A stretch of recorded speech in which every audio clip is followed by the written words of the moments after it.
दोस्तों, मैं हूं छोटू कुमार और स्वागत है आपका मेरे इस यूट्यूब चैनल पर। आज मैं आपके बीच एक ऐसी कहानी को लेकर आया हूं जो कि शायद ही लोगों को पता होगा। मैं आपको आज एक ऐसी कहानी बताऊंगा जिसे आप आज तक नहीं ही सुने होंगे। बहुत से ऐसे लोग हैं जो यह कहानी को जानते तक नहीं है। आज तक आप लोग जो है बहुत सारे भक्त और भगवान की कहानी को सुने होंगे, लेकिन मैं जिस कहानी को आज आपके सामने बताऊंगा वो 100 में से 90 लोगों को गारंटी है कि पता नहीं होगा। और यह एक ऐसा रोमांचक कहानी है जिसे सुनकर आपकी आंखों में पहले गुस्सा आएगा और फिर आंसू आएगा। यह भक्त और भगवान के बीच एक ऐसा कहानी है जो कि बहुत लोगों पर एक गहरा असर डालेगा। मतलब कि पूजा के प्रति यह सिखाएगा कि किस प्रकार पूजा करना चाहिए। सिर्फ कुछ अर्पण कर देने से ही पूजा संपन्न नहीं होता है, मन को अर्पण करने से ही पूजा संपन्न होता है। तो आइए अब हम आपको बताते हैं उस कहानी के बारे में। यह कहानी बहुत ही गहरा और रोमांचक होने वाला है, इसलिए वीडियो को अंत तक देखें बिना स्किप किए हुए। और अगर अभी तक आप मेरे चैनल को सब्सक्राइब नहीं किए हैं तो जरूर कर लें और बगल में बेल आइकन उसको दबा लें, क्योंकि मैं इस चैनल पर आपके लिए हर रोज एक नया स्टोरी, एक नए फैक्ट को लेकर आते रहता हूं जो कि बहुत ही कम लोगों को पता होता है। आप मेरी पिछली वीडियो में जाकर देख सकते हैं, मैं बहुत सारी ऐसी कहानियां बताया हूं जो कि बहुत ही कम लोगों को पता होगा। तो चलिए अब हम इस कहानी को शुरू करते हैं। यह कहानी एक महान धनुर्धर थिम्मन नाम का एक शिकारी था, उसी से संबंधित है और भगवान शिव पर। तो वह जो था शिकारी, वो जंगल गया शिकार करने के लिए। तो उसको जंगल में एक मंदिर मिला जिसमें कि एक शिवलिंग पड़ा था। उस शिवलिंग को देखकर उसके मन में भगवान के प्रति बहुत गहरा प्रेम जाग उठा। तो वह सोचा कि हम यहाँ पर कुछ अर्पण करते हैं, परंतु उसके पास कुछ भी अर्पण करने के लिए था ही नहीं। तो वो क्या सोचा कि मेरे पास ये मांस पड़े हैं, वह दिया उस मांस को ही शिवलिंग पर अर्पण कर। अब उसके पास मन में प्रेम है, अब देने के लिए कुछ था नहीं, मांस था, दे दिया। अब वो बेचारा इतना भोला था कि उसको पूजा का अर्थ तक पता नहीं था, उसको पूजा भी करने के लिए नहीं आता था। तो वह क्या किया, मांस चढ़ा दिया, अर्पण कर दिया और ये घर चला गया और खुश होते गया कि मेरा जो अर्पण है वो भगवान ने स्वीकार कर लिया। तो उस मंदिर का जो पूजा करते थे पुजारी थे, जिनका गांव बहुत दूर था, इसलिए वह प्रतिदिन पूजा करने के लिए नहीं आते थे, बल्कि हर 15 दिन में एक दिन आया करते थे। गांव पुजारी तो वो भी बहुत बड़ा भक्त थे, बहुत बड़ा पुजारी थे, लेकिन गांव दूर होने के कारण डेली नहीं आ सकते थे, इसलिए वो हर 15 दिन पर एक दिन आया करते थे। तो अगले दिन जब आए तो देखे कि मंदिर में जो है शिवलिंग पर जो है मांस चढ़ा हुआ है। तो पहले कुछ सोचे, फिर उनको वो समझे कि क्या कोई जानवर आकर ऐसा कर दिया होगा, इसलिए वो क्या किए, मंदिर की साफ सफाई कर दिए और उसको शुद्ध कर दिए। उसके बाद वो वहां से मंदिर पूजा करके साफ सफाई करके चले गए। तो फिर अगले दिन थिम्मन आया, फिर वह क्या किया, मांस अर्पण किया। तो वह सोचा कि मंदिर बहुत गंदा पड़ा हुआ है, साफ सफाई लगता है इसका नहीं होता, इसलिए भगवान हमसे नाराज भी ना हो जाए। वह यह सोचकर कि भगवान हमसे नाराज ना रहे, वह सोचा कि हम क्यों ना मंदिर की साफ सफाई कर दे, पानी से धो दे। तो फिर उसके मन में आया कि मेरे पास तो कुछ पानी लाने के लिए भी नहीं है, तो अब हम करें क्या, किस चीज से पानी लाए। तो इतने में वो गया झरना के पास और अपने मुंह में पानी भर लिया।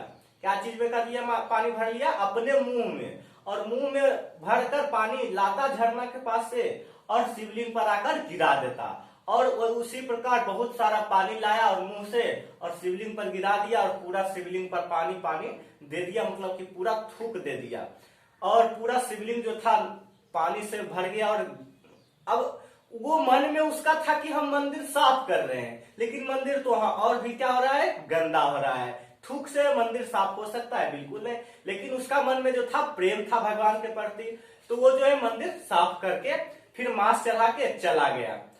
अगले दिन जब पंडित आया तो देखा कि मांस पूरा घिरना से मंदिर क्या था, मांस था, थूक से पूरा घृणा से भरा हुआ था मंदिर। वह बहुत क्या हुआ, चिंता में पड़ गया। उसके बाद क्या किया, पहले तो वो मंदिर साफ सफाई किया और वह समझ गया कि ऐसा अब ये जानवर नहीं कर सकता है, जरूर यह कोई इंसान ही किया होगा। तो पहले तो वो मंदिर की साफ सफाई किया, मंत्र पढ़ के शुद्ध कर दिया मंदिर को। उसके बाद फिर भगवान से पूछा कि भगवान आप अपना इतना अपमान कैसे सह रहे हैं, आप इतने बड़े भगवान होकर भी आप इतना छोटा सा अपमान, छोटा सा इंसान कोई कुछ कर रहा है, आपके अपमान कर रहा है, आपका मंदिर इतना गंदा कर रहा है और आप सह रहे हैं। तो भगवान बोले कि देखो, मेरा जो वो भक्त है वो मेरा अपमान नहीं कर रहा है, उसको मन में जो है मेरे प्रति इतना प्रेम है कि मैं उसके प्रेम से ही बन चुका हूं और उसका कुछ भी दिया हुआ मैं अर्पण कर लेता हूं, स्वीकार कर लेता हूं। अगर तुम देखना चाहता है उसकी भक्ति को तो तुम यहीं पर कहीं जाकर छुप जाओ और देखो वह अभी आएगा, तब उसका तुम भक्ति को देख लेना खुद ही। वह पंडित सोचा कि चलो ठीक है, ऐसा बात है भगवान, तो मैं यहाँ पर ही कहीं झाड़ियां एक है, झाड़ी के जाकर पीछे छुप जाता हूँ। और वो पंडित क्या किया, झाड़ी के पीछे जाकर छुप गया। अब देखा, फिर इतने में ही थिमन जो था वो आ गया।